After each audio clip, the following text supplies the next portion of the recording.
What is going on, ladies and gentlemen? Welcome to the next episode of Lead Poison.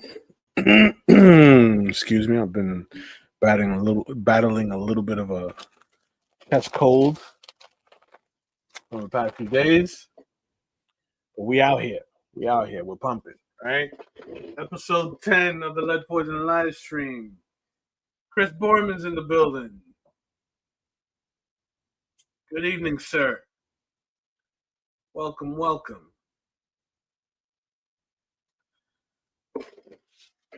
One second here, get my bearings in order. Silence the cell phone. So tonight's going to be relatively short stream, right? The commission piece that is on the board for tonight is a crossover piece that the client commissioned of V from Vendetta with Moon Knight. So as you can see, or maybe not because it's really, really bright, I have laid in the rough pencils, the loose composition. Hollywood One in the building, ladies and gentlemen. If you guys are in my Twitch, my Twitch audience, please do yourself a favor and give Hollywood One a follow. I promise you will not be disappointed. All right, give that man a follow. All right. You know, we keep it all in the family over here, right? So we're getting ready to jump into this bad boy right now. All right. So once again, I want to thank everyone who's tuning in right now. Twitch, YouTube, Facebook, all three audiences. As always, give me a follow on Instagram, Wildings Ken, the way you see it on the bottom of your screen. Wilding Studios, all separated by underscore, ending with a Z.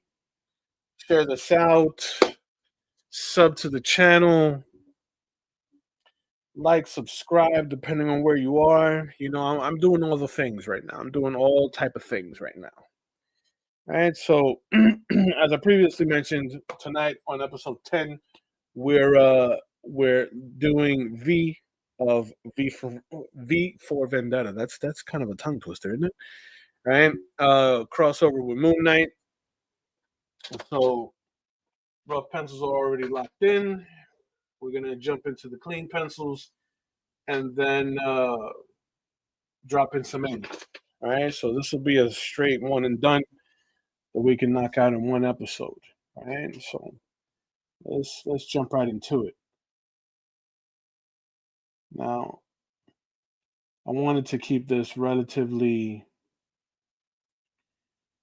simple, right? Because you know, V himself is like all black, basically, except for the mask.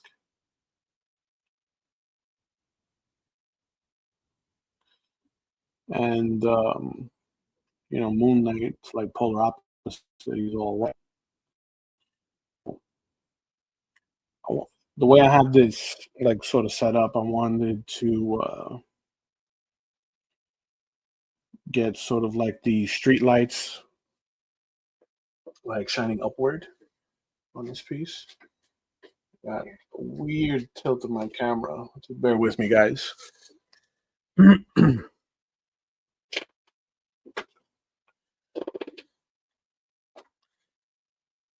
So we have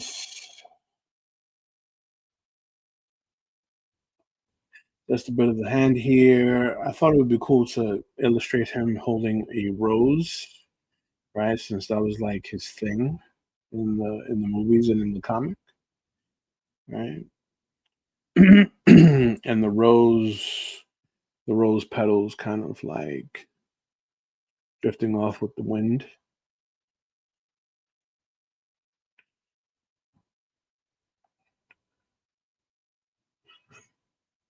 So something like this, right? Drop the stem all the way down like so.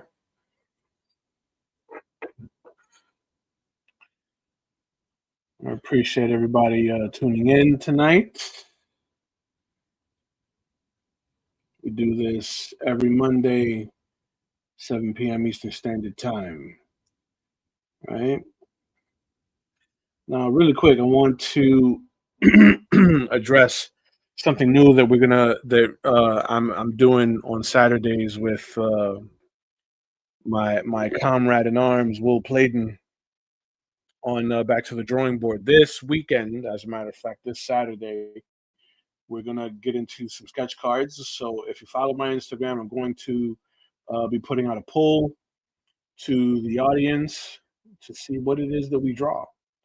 Now, if that item or that subject gets selected, everyone that participated in the poll gets a discount at what we illustrate on the sketch cards.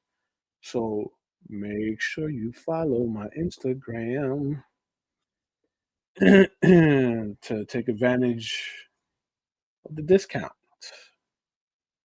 Right? I mean, it's a sketch card. It's not going to be very expensive anyway, but the economy's rough right now. It's rough for everybody. So I'll be posting that in the AM tomorrow.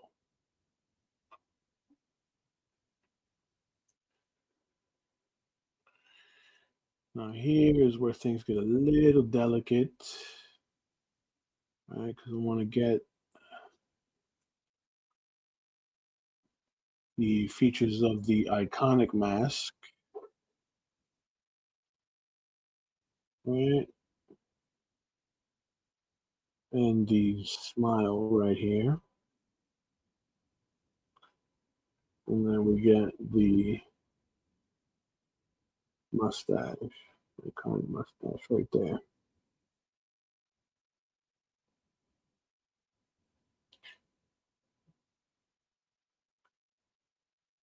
And the smile lines coming off the cheek.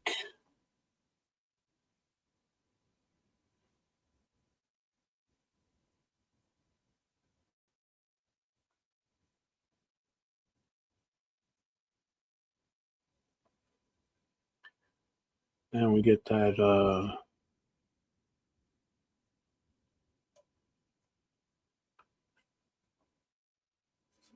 little stylized goatee.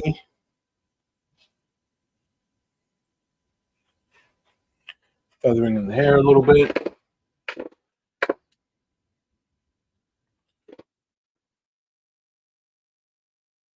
Now, based on the lighting that I want to use, this will be bright. I'm going to push that into shadow. I want a lot of light coming up from the street. So a lot of this will be inked in black. But I want to give myself a little bit of a roadmap to follow here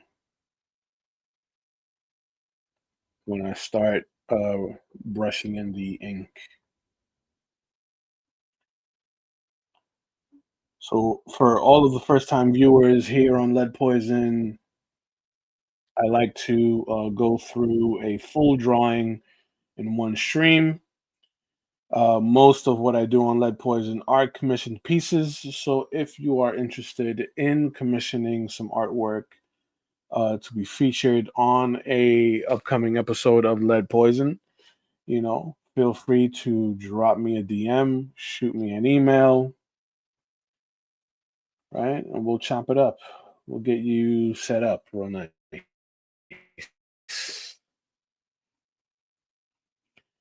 Commission spots are always open, especially for smaller, like commission pieces, like this, for example, some fan art. Excuse me, some fan art, some sketch card work. That's always available. For bigger projects, that's very, very limited because I'm on 2 book projects at the moment, so I can't do anything like that's too time consuming because I don't want to mess up my deadlines on that.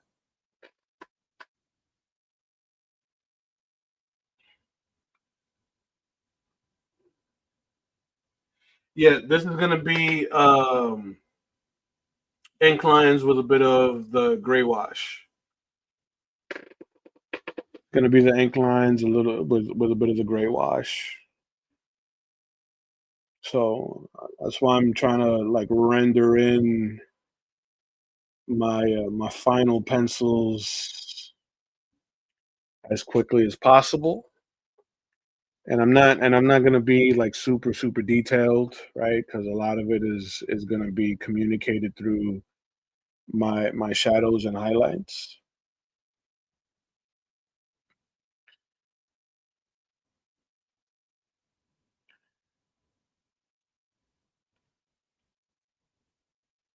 So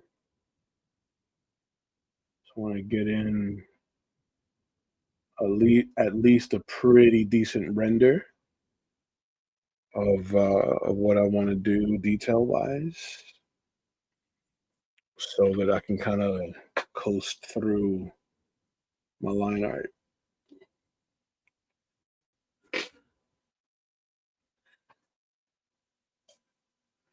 All right, knuckle, knuckle. All right, that'll be pec, pec, rib cage. That's going to drop into shadow. Get the other arm there.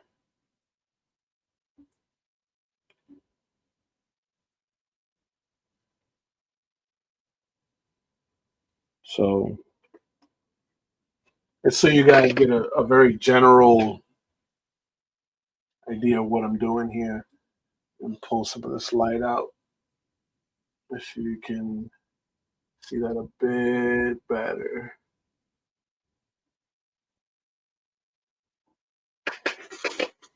That works a bit more. Just a bit better.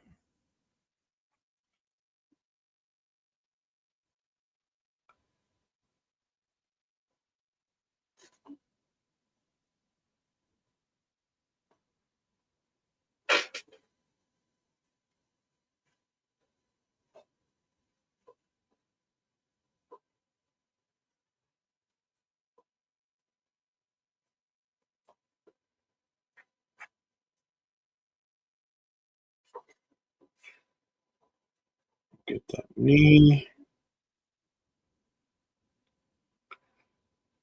All of this will be in shadow. It's going to be pure silhouette in there. Get a little bit of the knuckles. This will be a concrete statue that he's sitting like perched on. Get the other half of the cape here.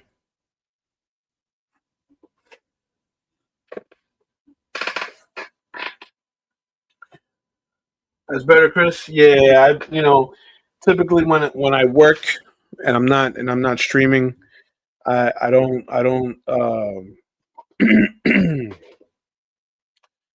consider just how bright my lights are, right? But we're gonna be upgrading soon, very soon.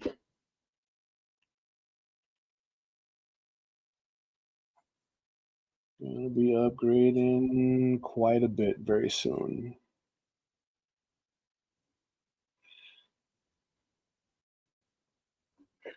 All right.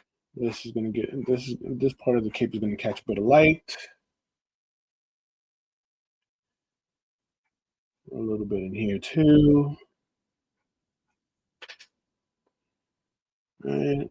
And then I'm gonna catch a bit of light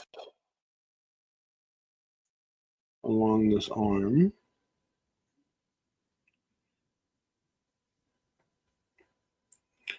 That's where the cape will split just a bit.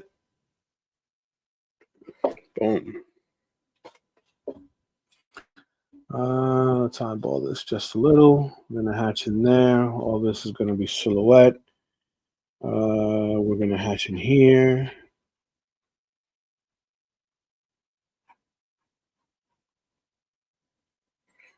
All right, this will be hatched.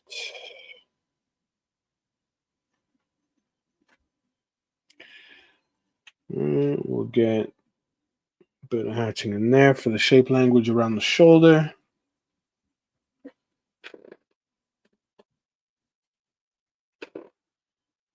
So now, let's get a bit of this ledge.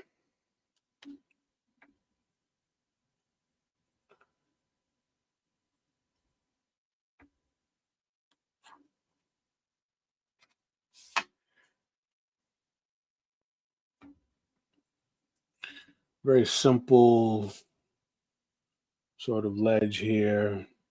Nothing too crazy. So that my characters aren't floating. Let's get in here.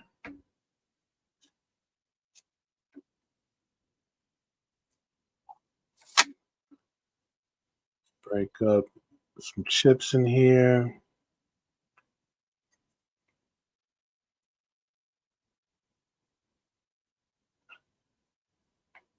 Another piece of the ledge. Pull that back a little, curve it.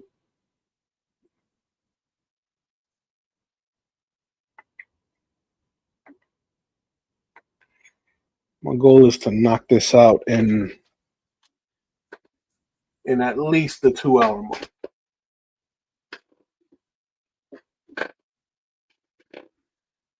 Maybe less.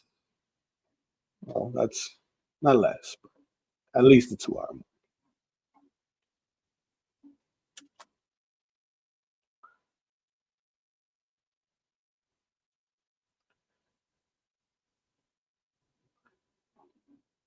Let's get some bricks in here. Once again, I appreciate everybody viewing on the YouTube audience, the Twitch audience, Facebook.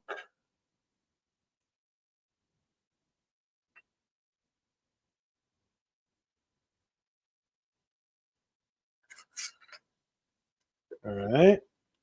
Now let's throw a little background in there and we should be pretty good. Now, what I'm going to do for the background is going to be mostly silhouette anyway. So I'm not going to go into a whole lot of detail with this, but we want to sort of like etch out some of the shape language and the architecture just a little bit. That's going to be communicated by brush so that, we have a little bit of an environment to go off of here.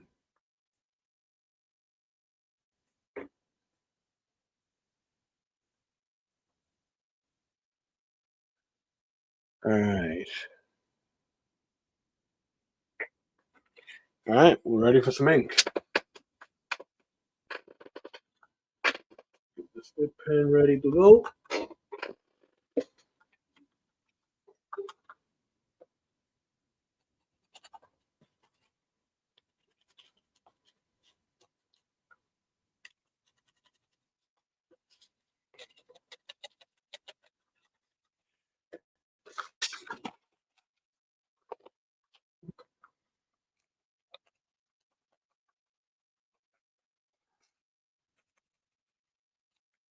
All right, ink is flowing. Let us begin.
All right.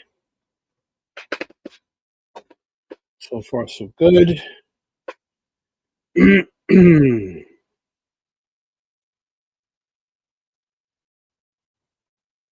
Also, I wanted to address what I did for last week's lead poison episode. I'm going to be posting the final artwork for that tonight on my Instagram. That was a cover piece that is going to be for a mini series called Papa. I was able to knock out all the inks and digital colors to that off stream. You know, the client had a little bit of a deadline, so I didn't want to, keep them waiting. And I also didn't want to leave you guys in suspense. So I'll be posting the final artwork for that on my IG tonight as soon as we wrap up episode 10.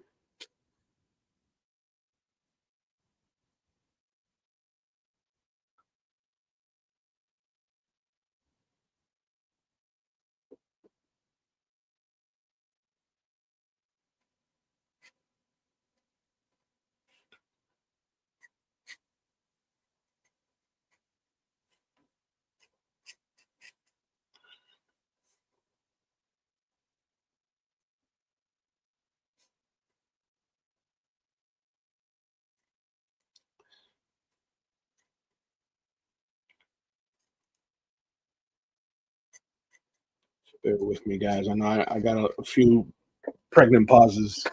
Just, in these little delicate areas, I kind of need to focus. In any case, uh, Daredevil is coming back tomorrow. Very excited about this. Yes, sir. Yes, sir. Welcome, Nathan. Yes, sir. That is exactly what is going on here.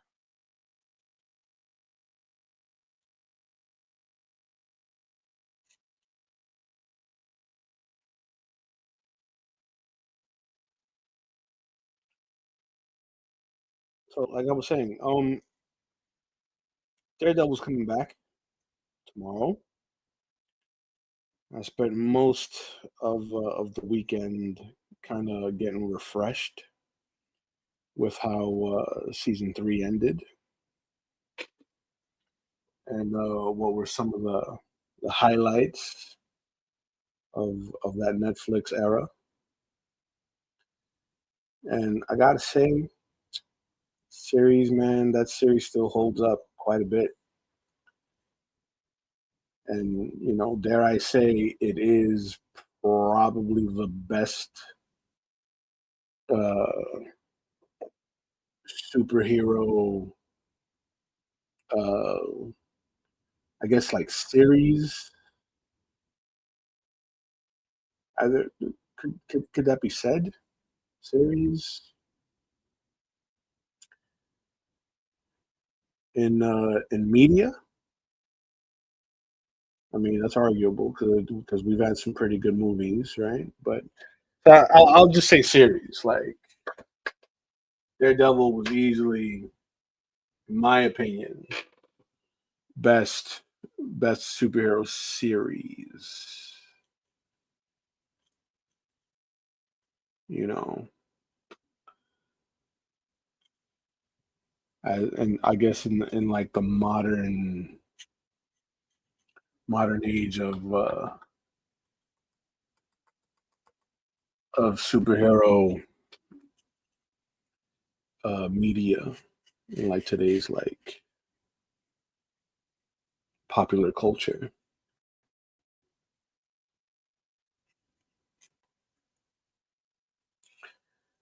Very well written show, and I think that last scene That last scene where it was the three-way dance between Daredevil, Bullseye, and Wilson Fisk. That scene on its own was definitely award worthy. You know, when Charlie Cox delivers that "I beat you" line, that whole monologue, absolutely epic. I like, you know, the emotion in that scene was palpable.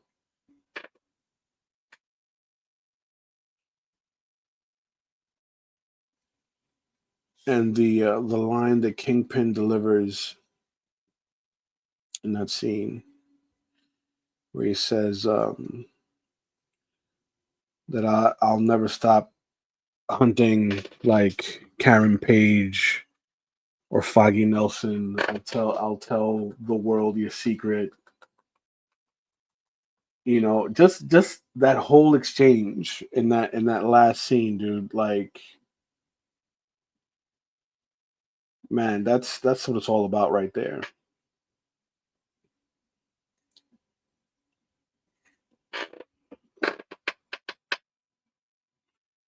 Oh, for sure, for sure, for sure, for sure.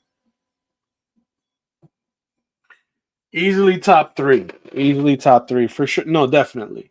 So, you know, you mentioned easily top three. What would be the other two, in your opinion, Hollywood?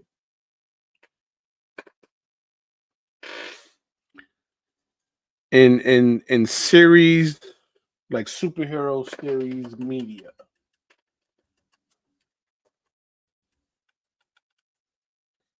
Because like season one was absolutely phenomenal, you know, in that show. And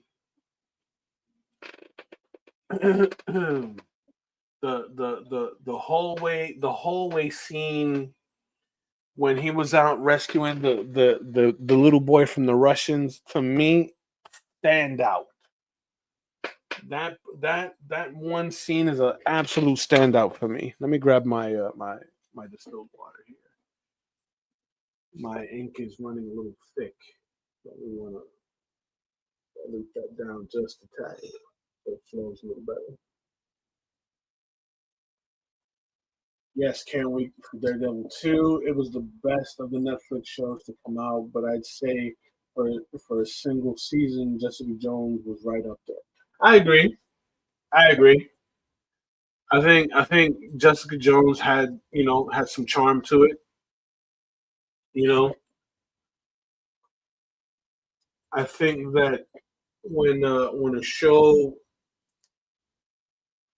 cares about the source material, when writers are given the flexibility to really develop characters and flesh them out as intended, you know, we all win. You know, Jessica Jones was very very charming.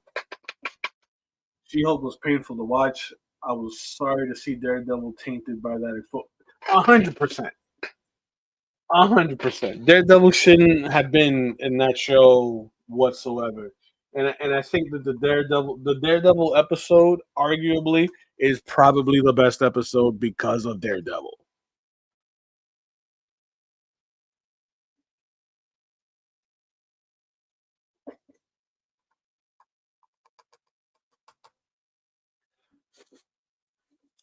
There we go. Ink is flowing a bit better. Yeah, the Daredevil episode in the She-Hulk series for me was easily the best episode. And it was only because, we got Charlie Cox, we got the deep cut yellow and red Daredevil outfit, but it was like kind of dumb to like uh, have She-Hulk and Charlie like get it on in that episode. It was dumb.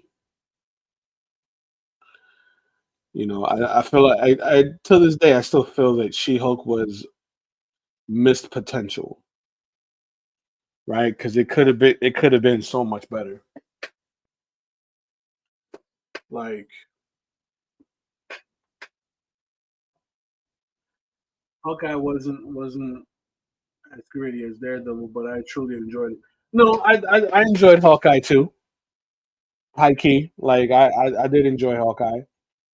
You know, I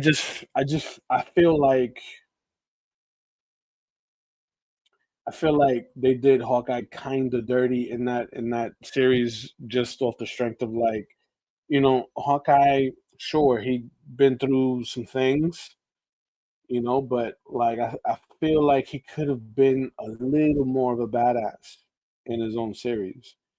You know what I mean? Like, why call it Hawkeye and bring in, Clint Barton, you know, and have him be like this like shadow of his former self. I mean, because he wasn't that far off from like his time as the Ronin.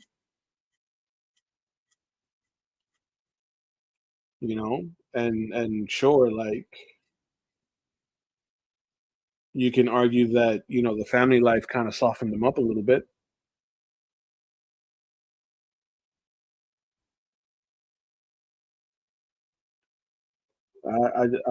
I'm not cool with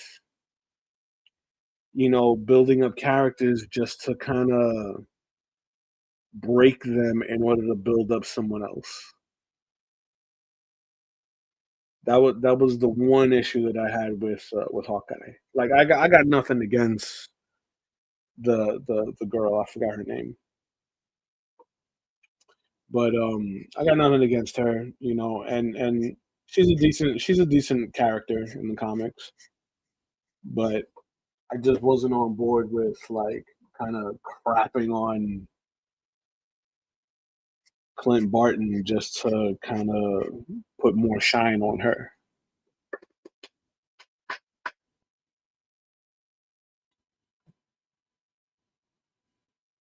Yes, that was a good scene. For me, the best scene was the scene between Daredevil and Punisher on the roof.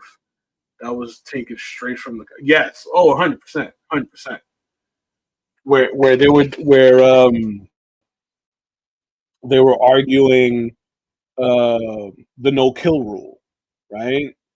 That was a fantastic scene, absolutely fantastic scene.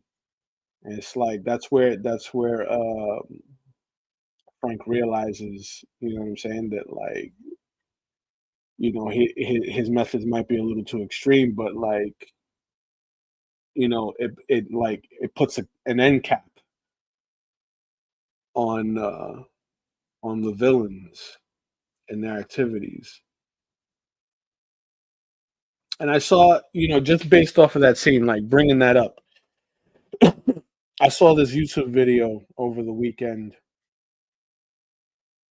that argued why Daredevil's no kill rule is better than Batman,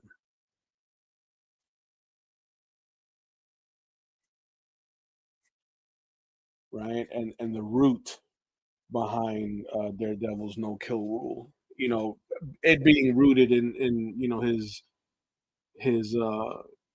him being Catholic, right? And that redemption.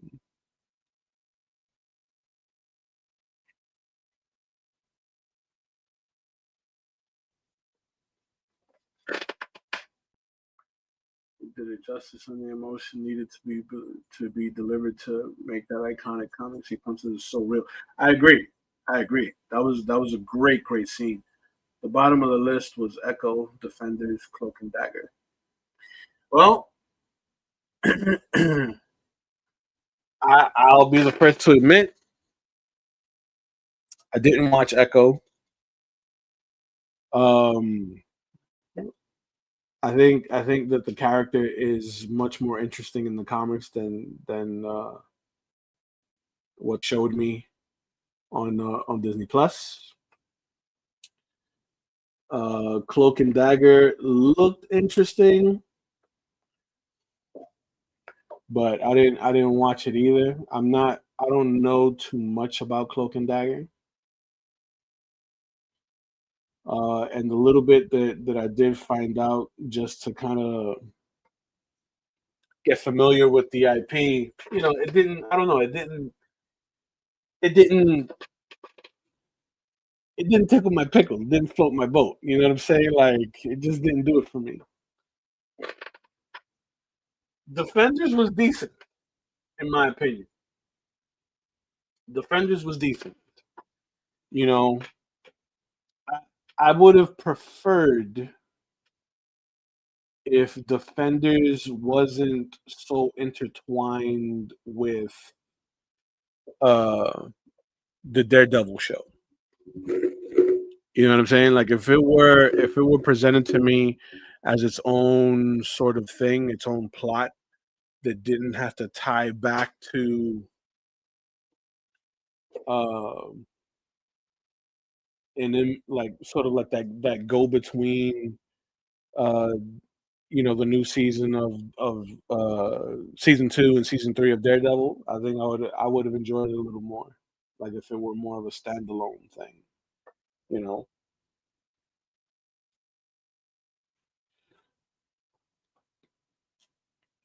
Now, I did hear a dirty little rumor that they are talking about bringing back Iron Fist, but they're recasting him. To which case, I totally agree.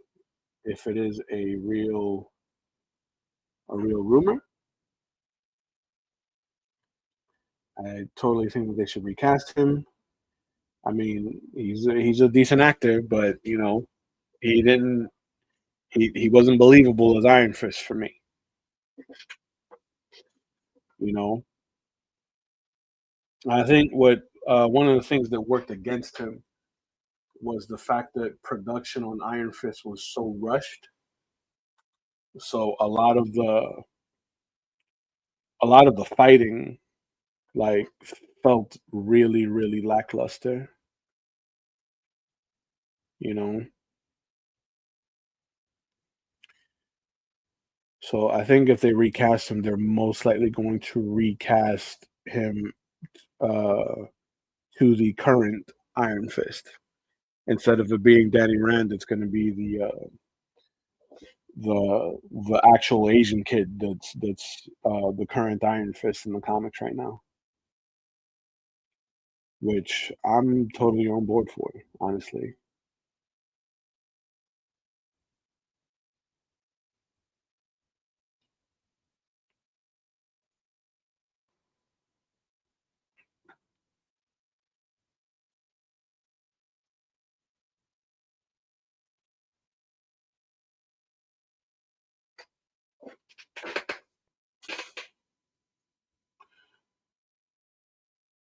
So really quick, I want to shout out everybody that's popping in on the stream. I appreciate you hanging out with me. This is episode 10 of the Lead Poison live stream. We do this every Monday at 7 p.m. Eastern Standard Time. And we are currently broadcasting live on Facebook, YouTube, and Twitch. So if you haven't done so already, please make sure that you give me a follow or a sub on any one of those platforms or all three. Right?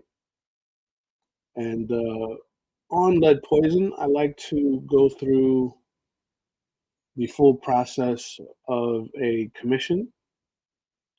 Well, in this case, it is V of the V for Vendetta movie and or comic series.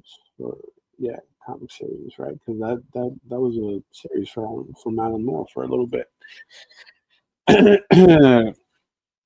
Crossing over with Moon Knight.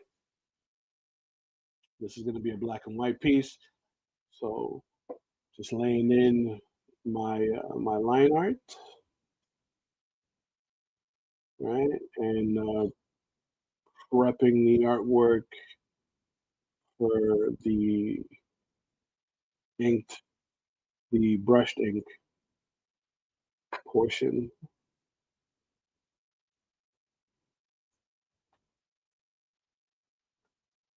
So, if you're interested in commissioning me for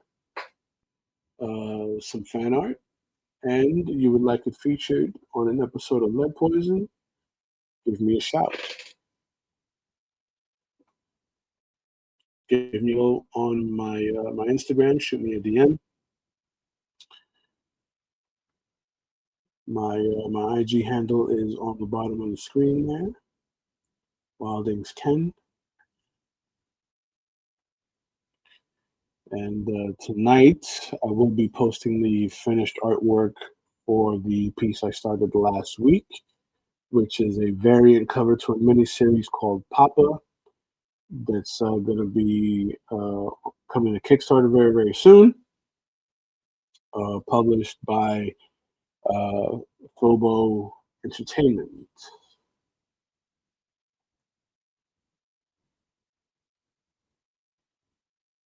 So yeah, you know, we're busy out here. We're busy out here in these streets.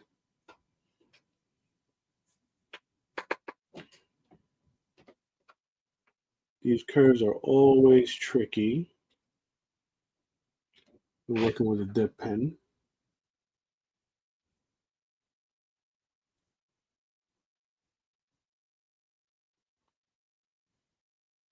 But you can't go too fast and you can't go too slow because then it's like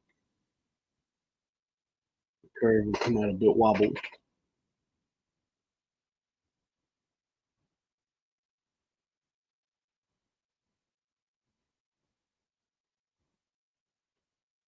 Figure that out just a bit.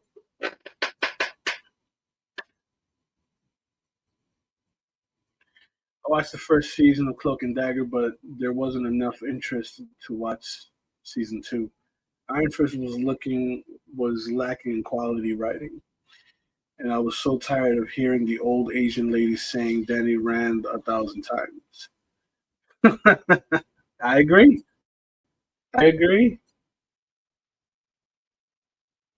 Dude, he sucked, and whoever did the choreography should have been shot. His fight scene was so embarrassing. 100%.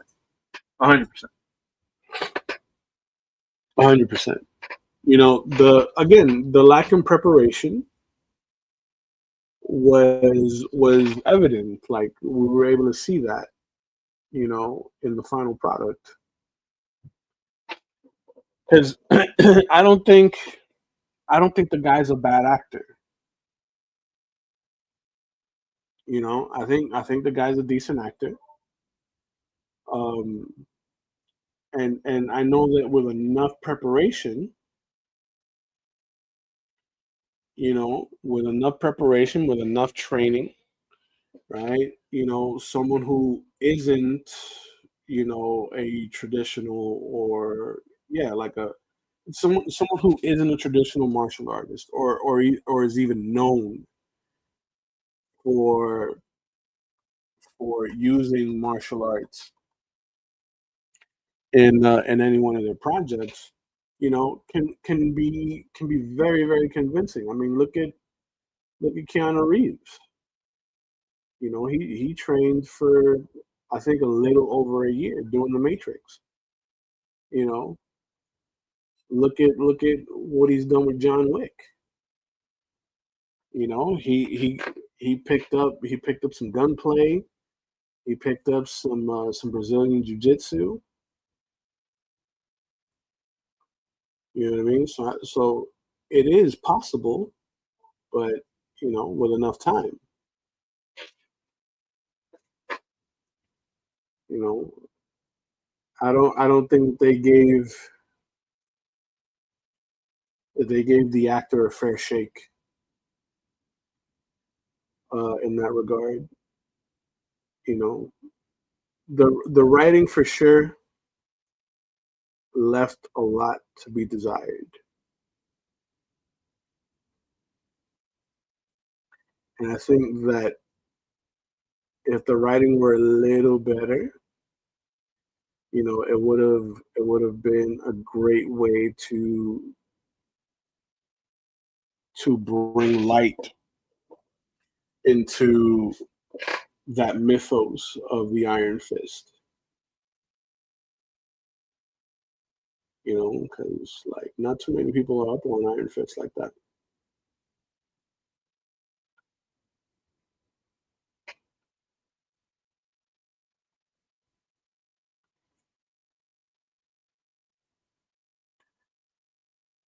Instead of doing what they did in Defenders with the whole hand thing, right? I would have kept the hand exclusively to Daredevil,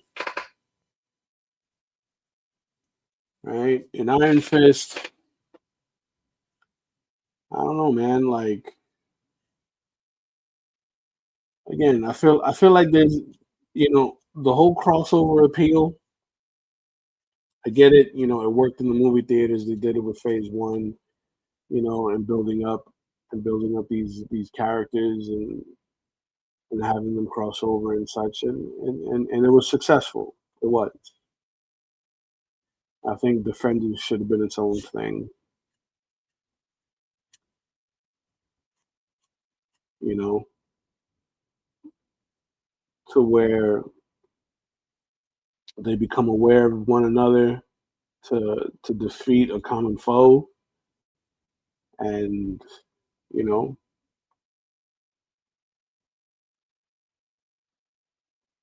maybe in later seasons, they can come back together to kind of cross over in each other's respective shows to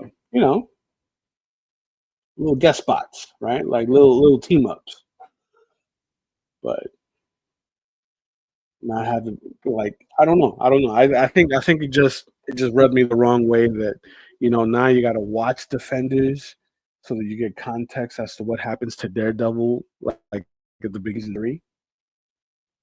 You know, I don't know.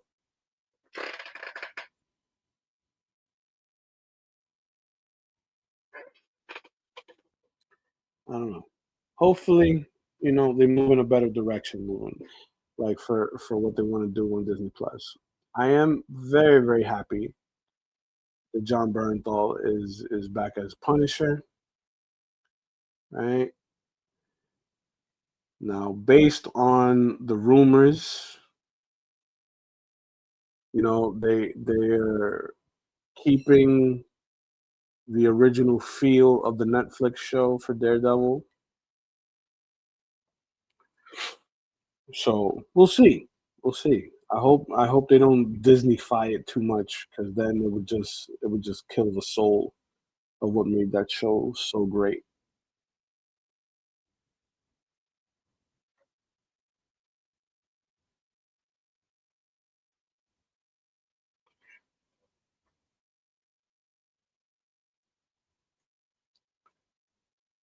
Let me get these bricks in.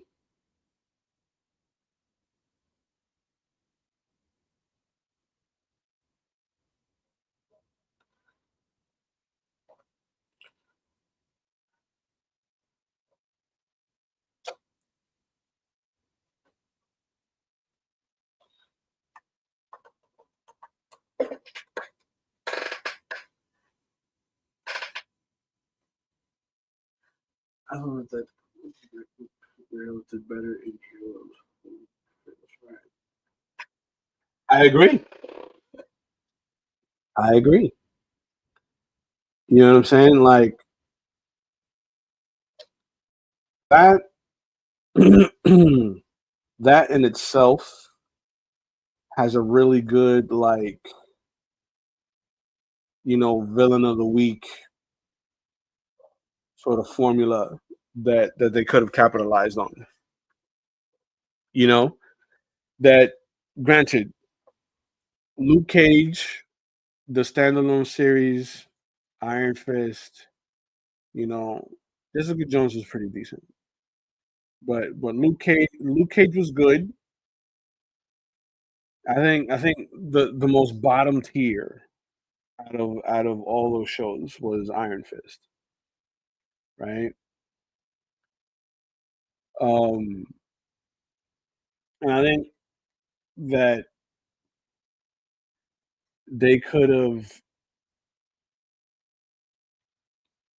put Luke Cage and Iron Fist in the whole Heroes for Hire thing, right? Set them up like that to keep them street level, in another part of Manhattan,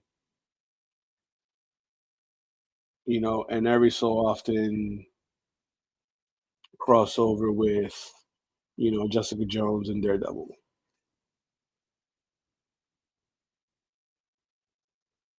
Like that's what I think probably would have hit a little better instead of what we got. Right.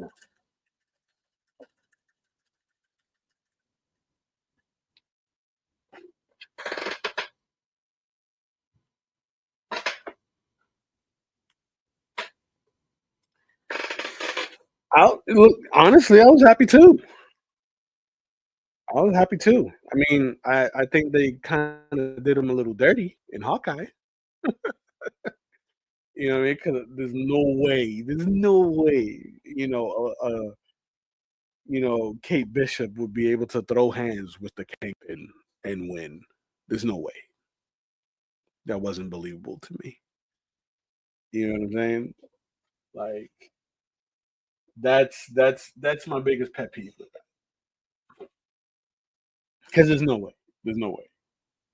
You know that like experienced fighters who can throw hands, legitimately throw hands. You know, we're having a tough time with him. So now here comes Kate Bishop, who just assumed the mantle. Nah, cut it out. That like, the general consensus that I agree with that I saw online is, RDJ, he is Tony Stark, right? Like, you know, a lot of the actors that have been cast to play these roles have owned these roles to a level where like, you can't roll, right? I think Vincent D'Onofrio like is the kingpin. You know what I'm saying? Like I can't picture anyone else playing Kingpin the way he plays him.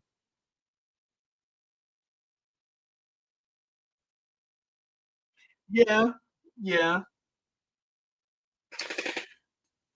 but I don't know. I think it was too quick, if that makes sense. You know what I mean? Especially seeing like how Daredevil and Bullseye like had a time with him in in the season finale of season 3. I don't know. It just, it didn't convince me.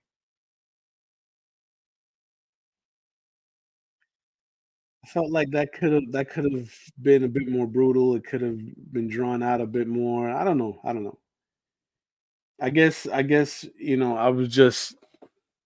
was expecting a grittier fight, you know. Yeah, she took a bit of a beating. I admit that. But I expected something grittier and you know, I was I was disappointed in the end. I like the actress and I like her for Kate Bishop. I just I just didn't like the way Kingpin was treated in that last episode.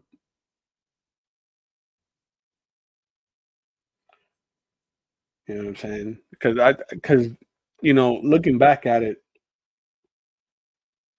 And I'm gonna make another comparison to like that last episode of season 3, you know, against Bullseye, you know, and Daredevil, who are enhanced human beings. He was holding his own.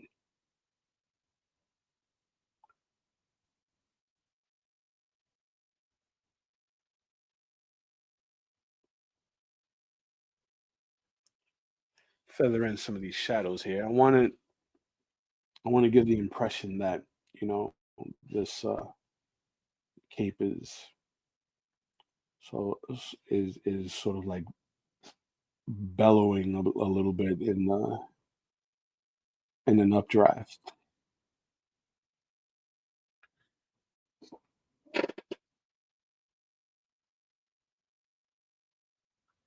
I also felt Kingpin held back on her. Yeah, dude, that was my impression too. I felt like he kind of held back on her because she was a girl. But it's like, I don't know, man. Overall, I was just disappointed in that last set piece. You know what I mean? Immortal Ideas, welcome, sir. Welcome, welcome.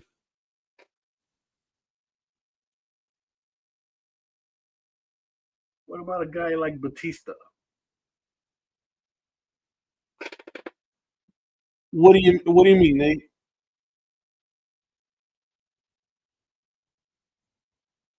We talking about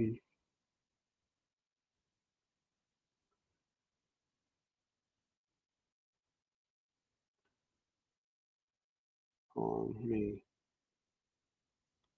I gotta catch myself and make sure that I'm being consistent with the way my light is catching V here, because I'm trying to be mindful of how the light is catching the light is emanating from the street, but also how moonlight will sort of like wrap around a lot of the form that is being gestured here.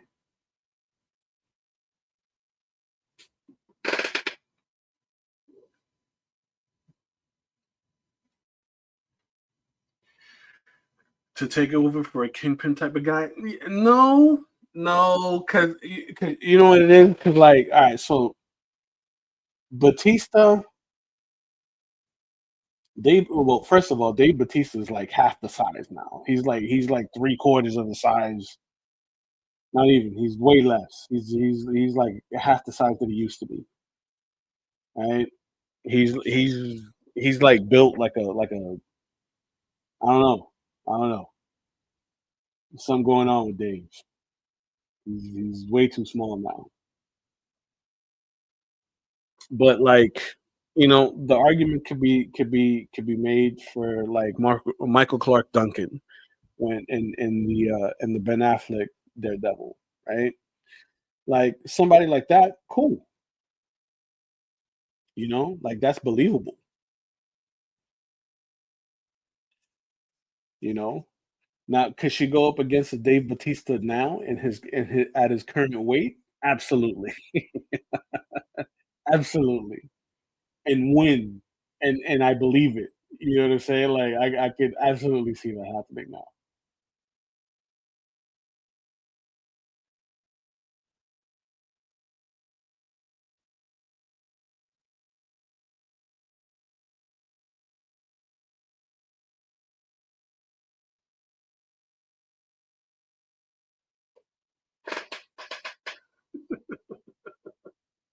You know what's up. You know what's up. She could whoop him and win, and I would believe it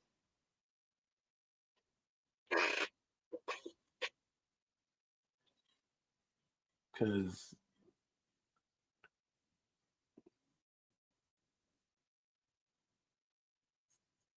he's looking like, I don't know. I think it borders like malnourishment the way he's looking as of late.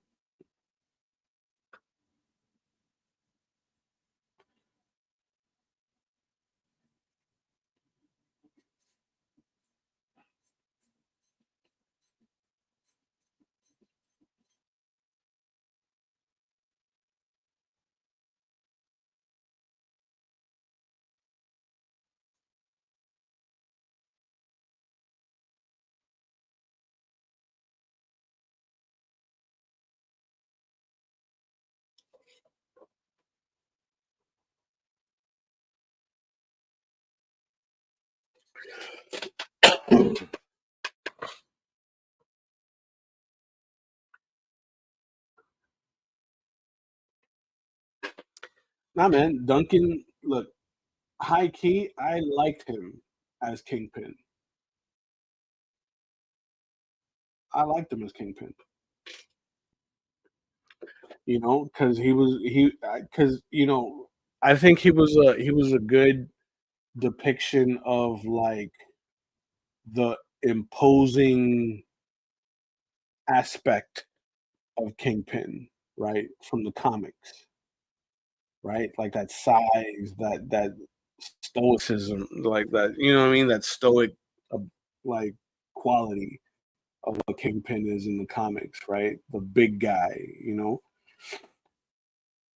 But like Vincent, the way D'Onofrio like depicts him, in Daredevil,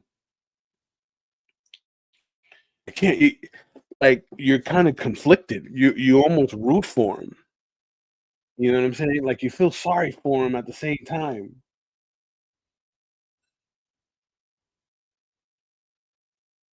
The whole boss aspect, the whole boss quality that that Duncan did in the Affleck film. Like I think he absolutely nailed that.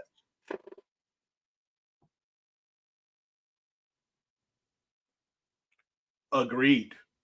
Absolutely agreed. I think Affleck was a little too cheesy in the part, and um Bullseye in that film was too much of a cartoon character. You know, the way he was depicted in season 3 of Daredevil, like Bullseye was like a viable threat.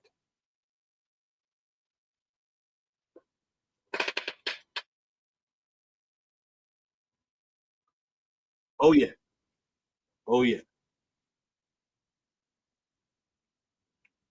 R.I.P. R.I.P. Michael Clark Duncan. He nailed it. I think high key he was the best part of that movie.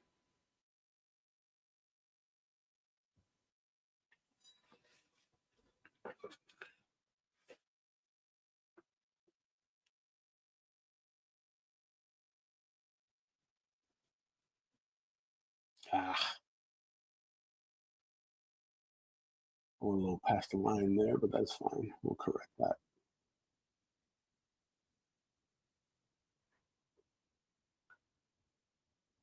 A couple areas I need to tighten up, but for the most part, that is as it should be. Have a little shadow in there.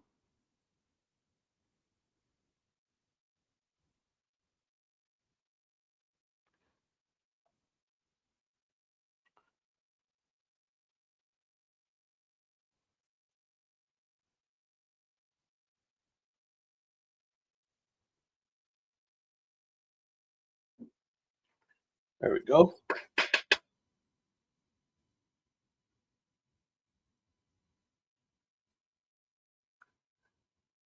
Back when Marlon Brando was still alive, I always pictured him as the best pick for Kingpin. Brando, huh? Brando. I could see Brando. I could see Brando. 'Cause had Brando always had like that quiet. There was something about the way Brando would act, like a like they gave him like that quiet like intimidation, right? Even the way Brando played Jor-El in the Donner Superman movie, right? There was like a quiet intimidation about him.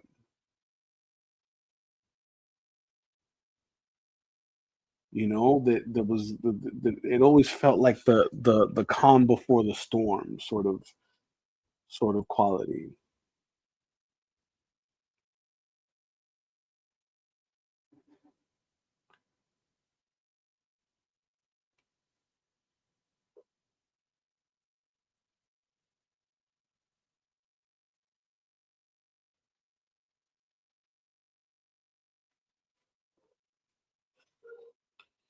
Let's drop in some of these shadows here. Once we block in all these heavy shadowed areas, we're gonna drop in the grays and touch up some of these areas with a small bit of hatching, and then this will be done.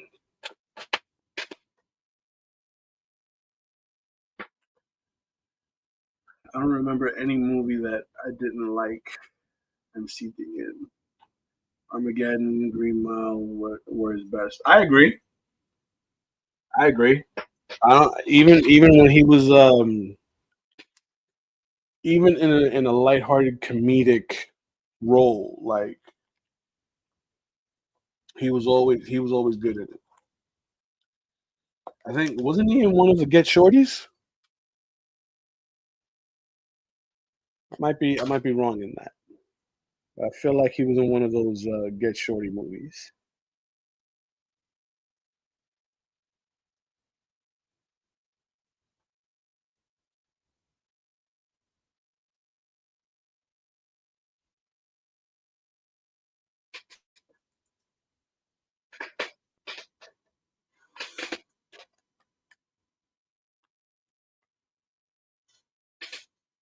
So we get a bit of a cast shadow here.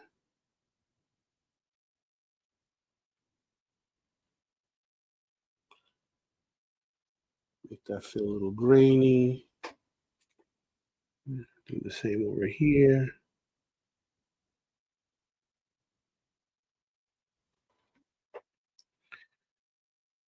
All right, now we're gonna get. So we have a little shadow. We would have shadow along this edge here.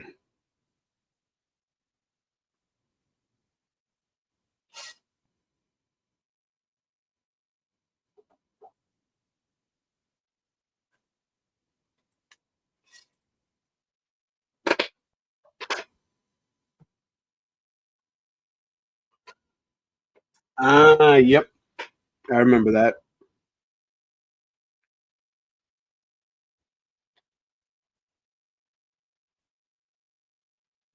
I liked him in Sin City too.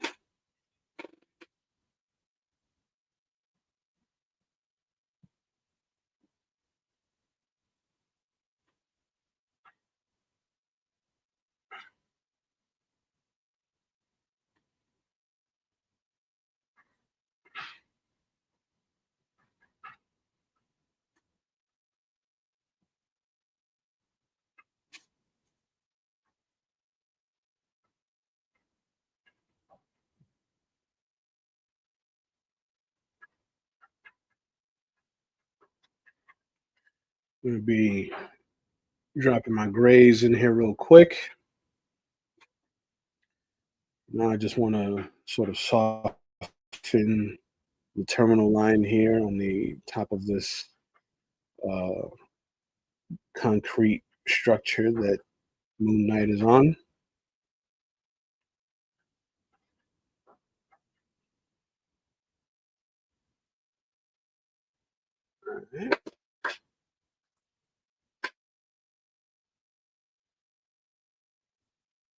Oh yeah, classic, classic.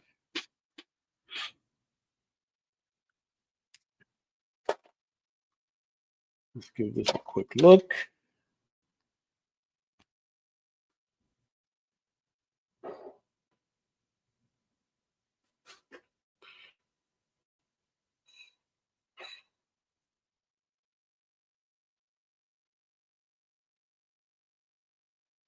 All 9 yards.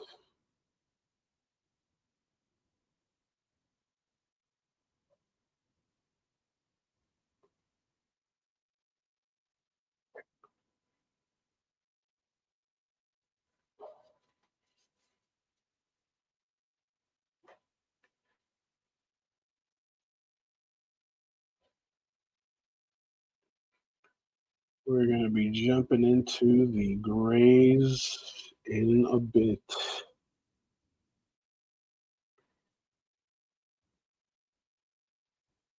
It was already my suspicion that this was going to be a relatively quick piece, right? Just based off of the color palette that I'm working with of the characters respectively.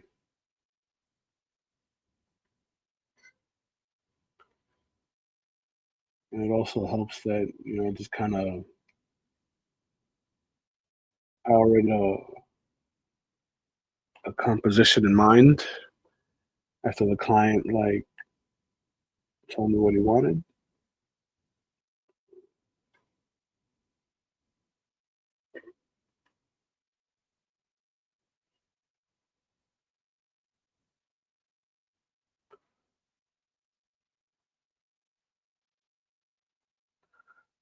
There we go.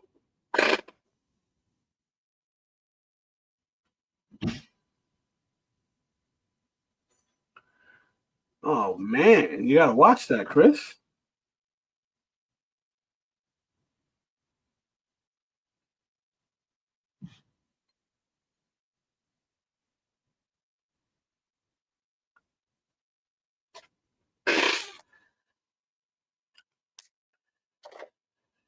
All right, let's see what we got here. Let's give this a quick rub of the eraser.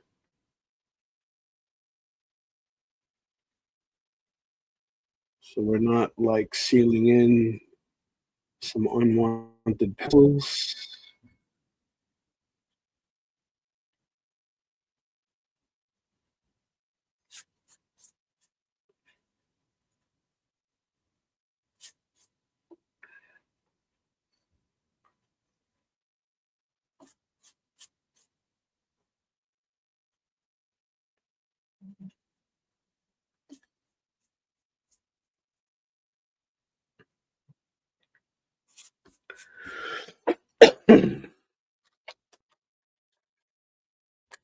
Actually, get this part right in here. Some shadows pulled away from the light pretty considerably.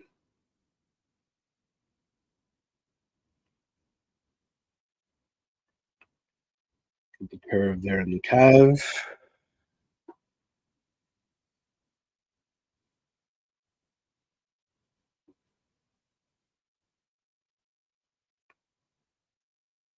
Push that into the silhouette.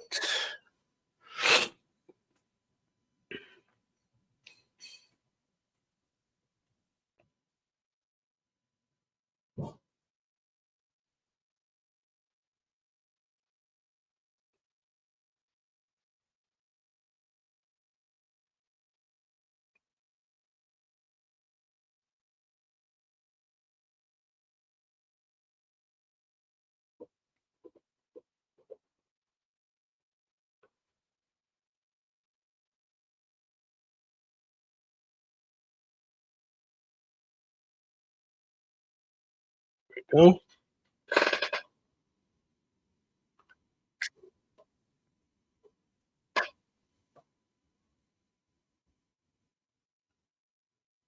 There was a sequel? I'm lost in the sauce. I didn't know there was a sequel to the whole 9 yards. We're talking about the Adam Sandler movie?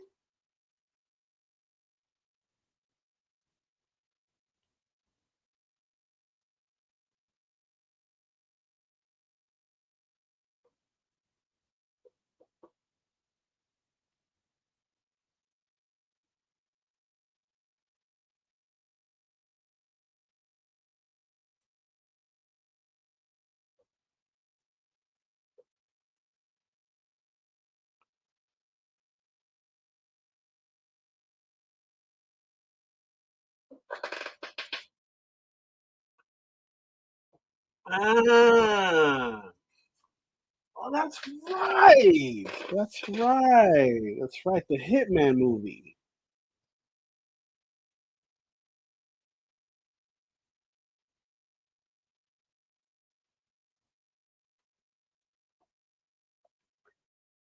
That's right. I got it confused with The Longest Yard. My bad. Yes, the Hitman movie. Now I remember. Yes, that's right.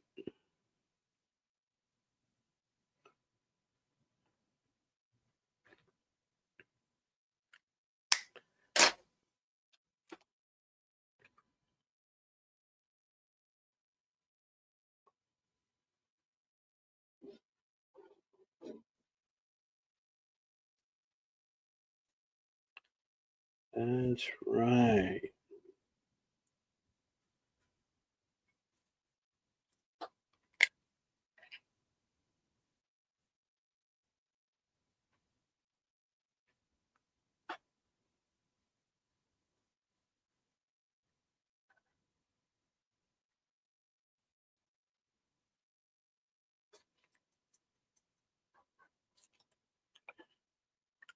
Let's get the big brush going.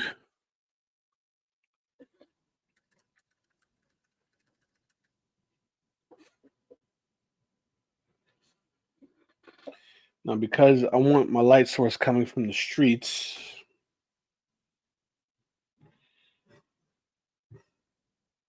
we're going to be applying these grays, moving upward and away from the bottom of the sheet.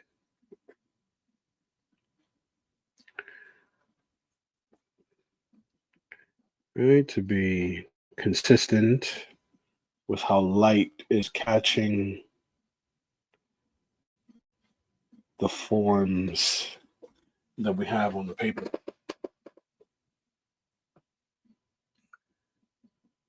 Yeah, that's right. Yeah, I had Matthew Perry in it.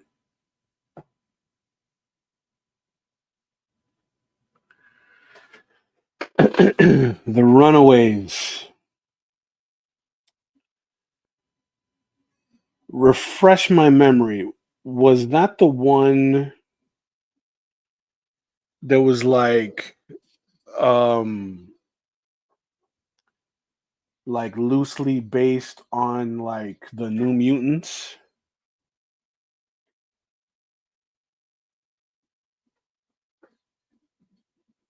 That was 'cause I think is that the that was the Marvel property, no?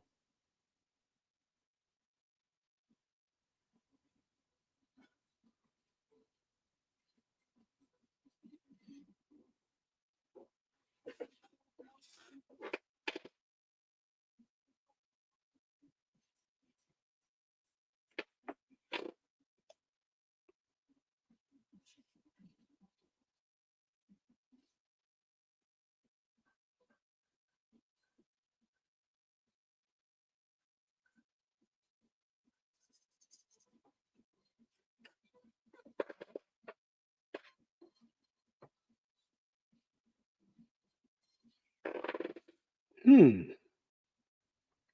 Then no, I didn't see that.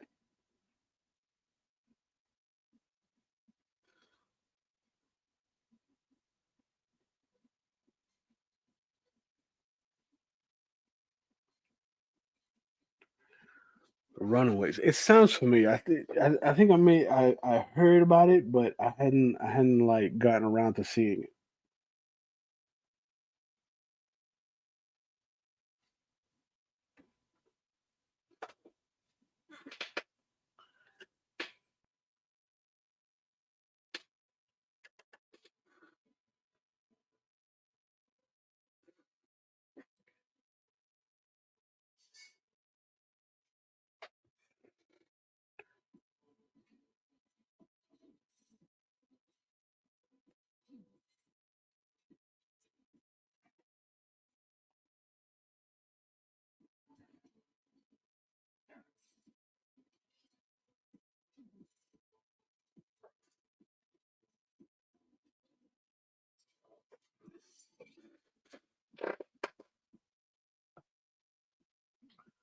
Everything is a horror movie or based on the mutants.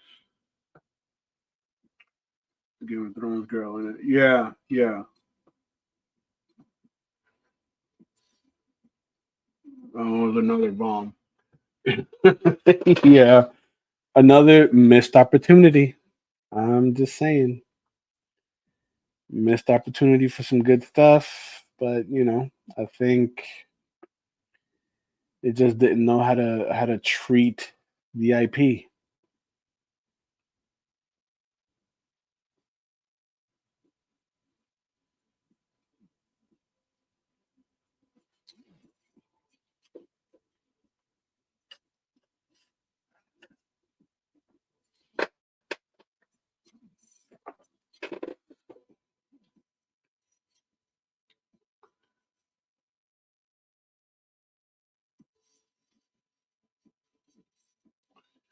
Get some shadow at the top of cheeks, top of the nose,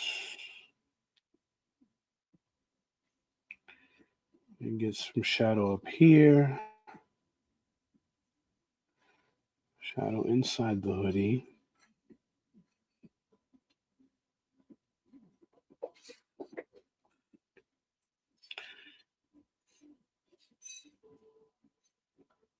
Shadow right at the top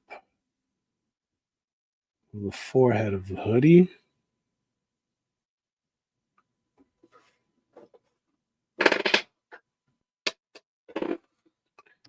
I'm going to get some up here.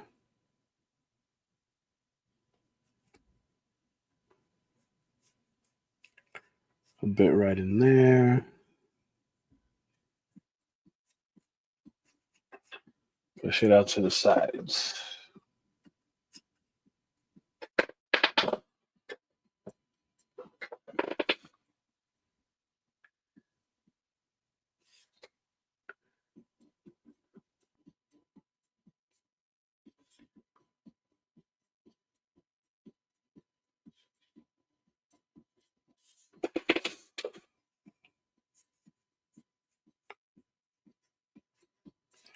You're right up on the edge right there. So we keep that nice and white. Except for the areas where we're going to hatch.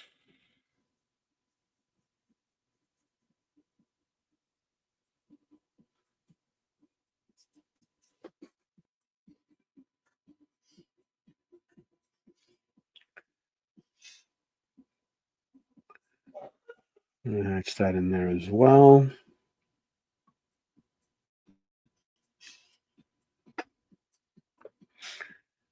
I'm going to get a little bit of shadow there in the crease.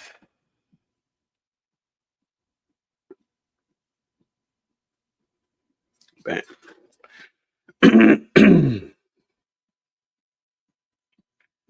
Get a bit of a terminal line right there.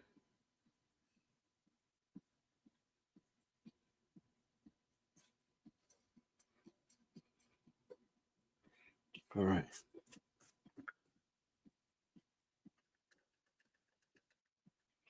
We're almost done here. So if you're just joining us, welcome to the Lead Poison live stream. We do this every Monday at 7 p.m. Eastern Standard Time. We're currently broadcasting live on Facebook, YouTube, and Twitch. Wild Ink Studios / on Twitch TV. You'll see the streaming schedule is set for every Monday, 7 p.m. Eastern Standard. The YouTube channel should come up under my name, Kenny Calderon, or Wild Inks Ken, as you see it on the bottom of your screen there. That is also my Instagram handle. So if you haven't done so already, please give me a follow on Instagram. I post all of the completed artwork on IG. And IG is also a great way to get in touch with me if you would like to commission some artwork to be done on a future episode of Lead Poison. There we go. Let's get some shadows pushed in there as well.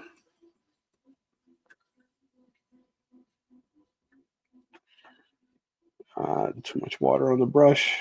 I think we can make that work. Yep, perfect.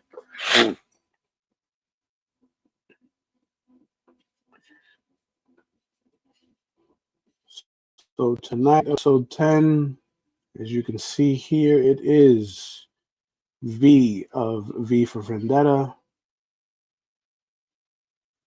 crossed over with Moon Knight.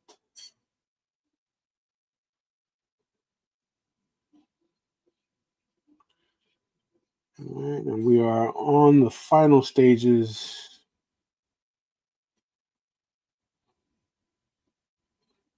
of the rendering here for this piece.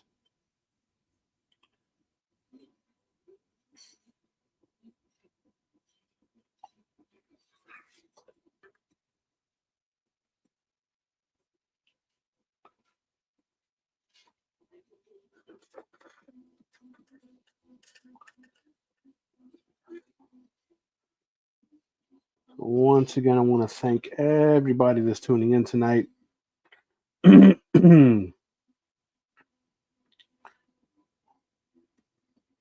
I appreciate you guys coming in, hanging out with me for a bit.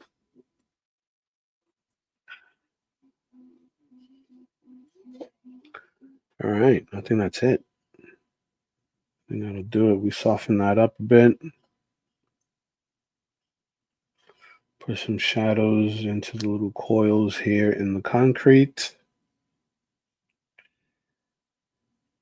And add a bit of ambiance to the night sky.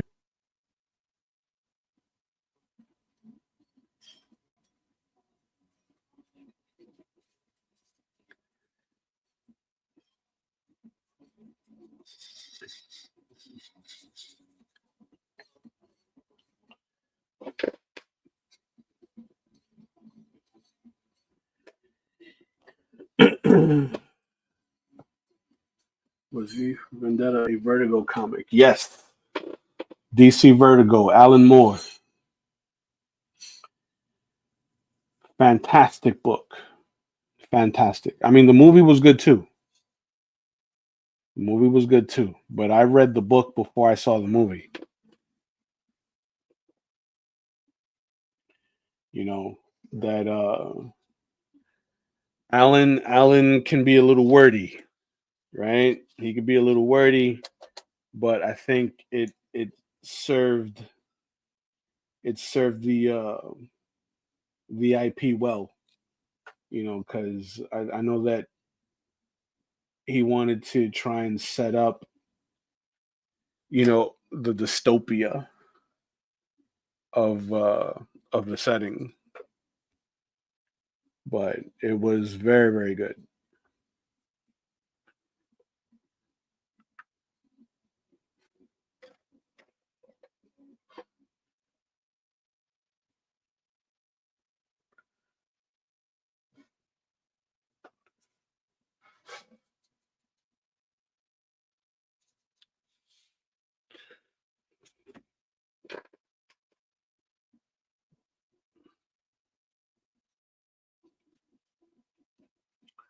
Oh yeah, oh yeah, no, totally, totally. It would.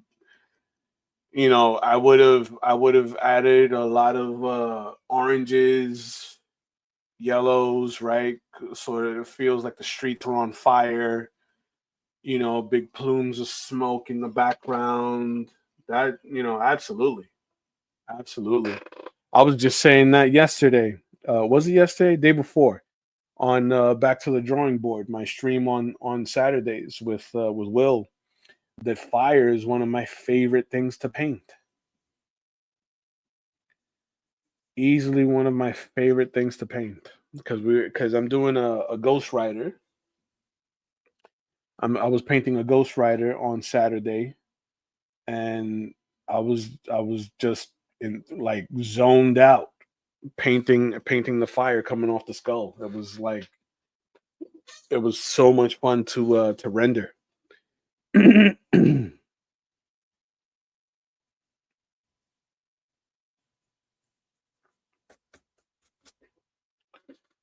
now let's touch up some small areas. I think this one is Dunzo. I'm going to switch over to my O2 micron, right? Because this O2 micron is relatively old, but it still has a little bit of value to it, to where I'm able to get a really, really thin line weight when I hatch, right? So I get that smooth shadow there. Thank you, sir. Thank you. And that's what we want. We want these gentle hatches of lines.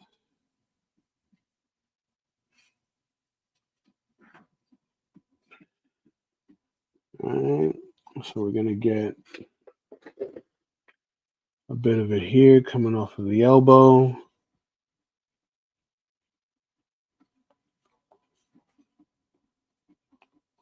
Push that bicep into a very gentle shadow.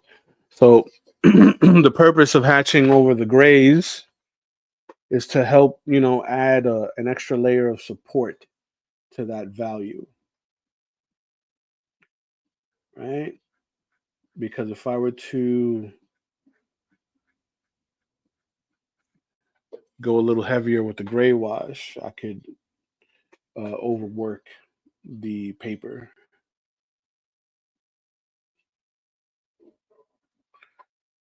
So this is a great way to sort of keep that trend going without overworking the sheet.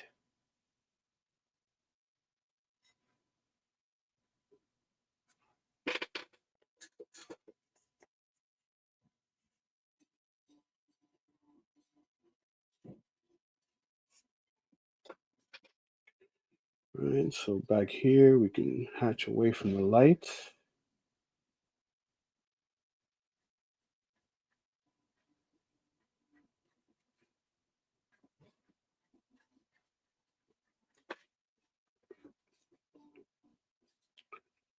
That'll give us a nice sort of like push of the shadow.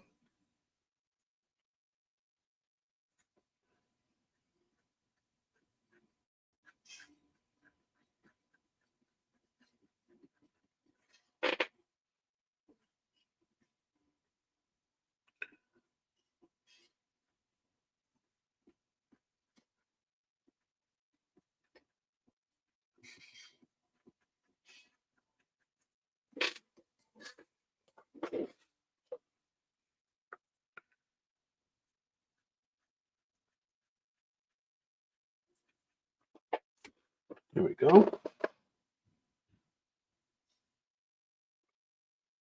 Was Azrael's flaming sword?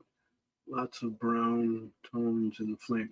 Yeah, dude, that's one of the things that um like I mentioned in the stream on Saturday. That was one of the things that I observed when painting fire, right? Like there were a lot of browns in there that, obviously when you're not like really well versed and you're drawing stuff for the first time, and you're just kind of going off of like a basic understanding of what you're seeing.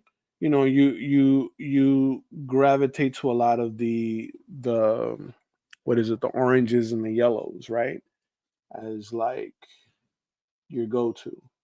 But when you really observe it, when you're looking at fire through the lens of a photograph and not, like a cartoon or something, or comics, you pick up on a lot of the other warm tones, right? A lot of browns, you know, some ochres, right? It's fascinating stuff. And then when I just, out of pure experimentation, you know, just started adding that into how I would paint fire, and control like the flow of how the flame it would be like dancing on the object. It became one of my absolute favorite things to paint.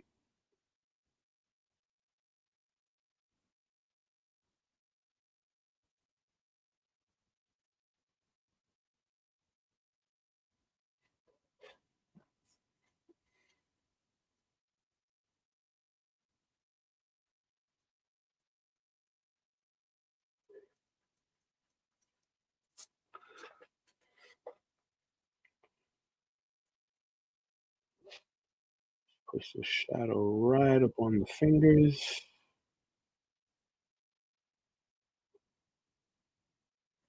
There we go. So the fingers look a little too long. We'll shorten those a bit.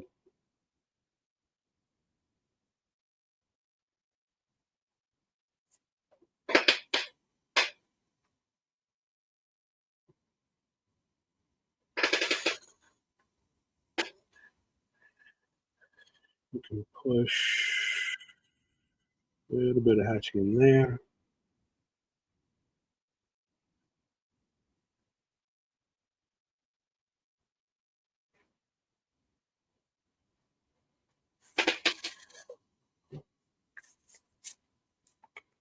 So here,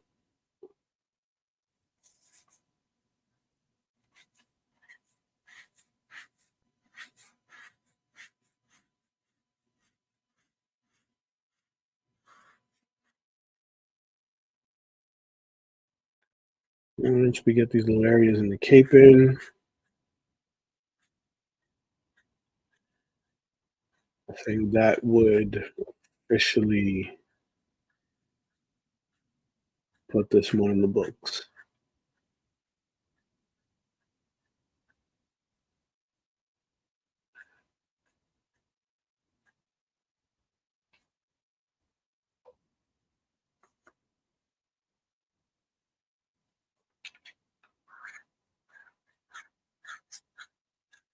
For it being such a simple piece, I can honestly say I had a lot of fun working on this one. Pretty straightforward.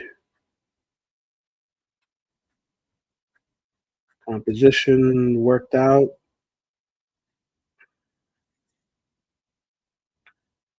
We don't have the two subjects like competing in the competition. I mean, composition.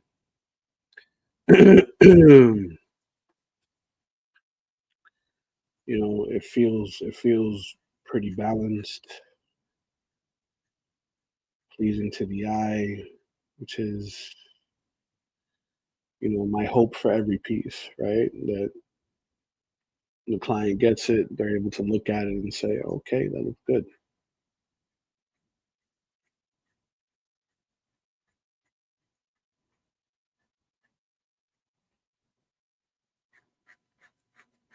I'm able to deliver on all of the little details and nuances I choose to add on the art.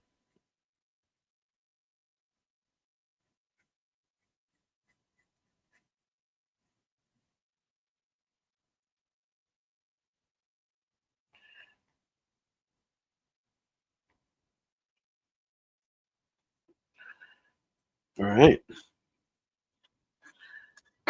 And there it is, ladies and gents. Tonight's piece on episode 10 of the Lead Poison live stream.